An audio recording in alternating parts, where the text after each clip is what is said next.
Welcome to our tutorial on generics in Dart.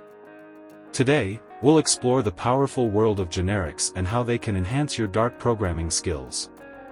You've likely seen the E notation when working with types like list of E, which denotes the use of generics. Why use generics in Dart? There are two compelling reasons. Firstly, when you properly specify generic types, you get better generated code. This optimization ensures that your Dart programs run efficiently and effectively. Secondly, generics help you reduce code duplication. They empower you to write more concise and reusable code, streamlining your programming tasks. In the upcoming slides, we'll delve into each of these advantages, exploring their real-life applications. So, let's jump into the details of why generics are such a valuable tool in Dart. Now, let's dig deeper into the first point. Properly specifying generic types results in better generated code. For instance, when we use list of int, it enforces that the list can only contain integer values. This ensures that your fellow programmers or you cannot accidentally add non-integer values, preventing potential runtime errors. In Dart, you can go a step further with generics by adding restrictions to the parameterized types. This allows you to ensure that the types you work with meet specific criteria. In this example, the findMax function accepts two parameters of type t, but with a restriction that t must extend comparable of t. This restriction guarantees that you can only use this function for types that are comparable, ensuring safer and more robust code. Great! Let's continue. In Dart, you can use generics to reduce code duplication. Imagine we have implement storing physical stack of books, plates of any objects where last item placed is the first to be used. We can think of stack data structures that can hold values, and could be pushed and poked.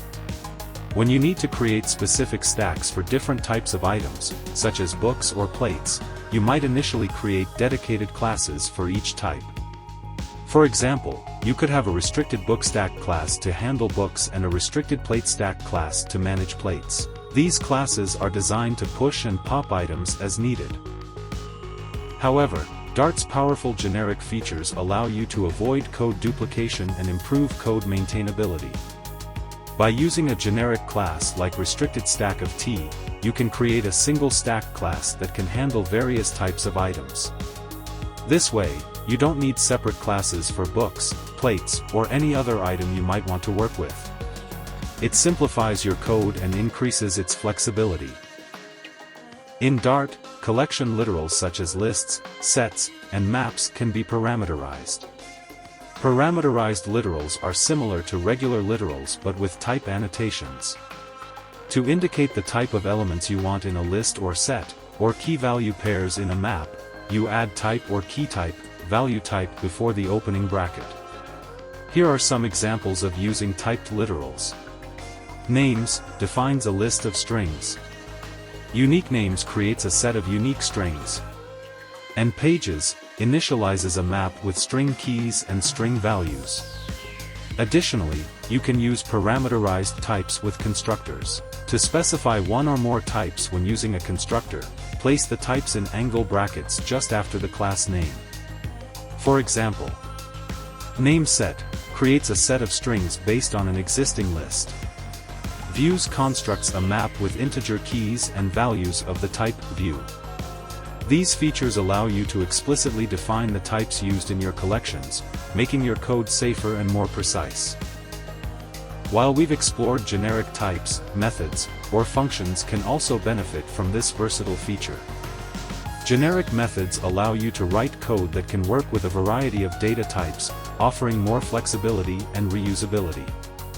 Let's take the example of calculating the average of a list of numbers. With generics, we can write a function that works with various numeric types, such as integers or doubles. And finally, as a bonus tip, in Dart, generic types are reified, which means they carry their type information around at runtime. This feature provides greater flexibility and runtime type checking. Let's look at an example with a list of names. We define a list variable, names, and specify that it contains strings.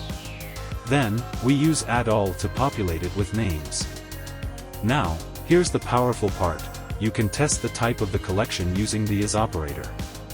In this case, we're checking if names is a list of strings. The result is true. Congratulations! You've just unlocked the world of Dart generics. Now, with your newfound knowledge, you're better equipped to write efficient and type-safe Dart code. As you dive into your programming adventures, remember to leverage the power of generics when designing flexible and reusable solutions. Good luck on your Dart journey.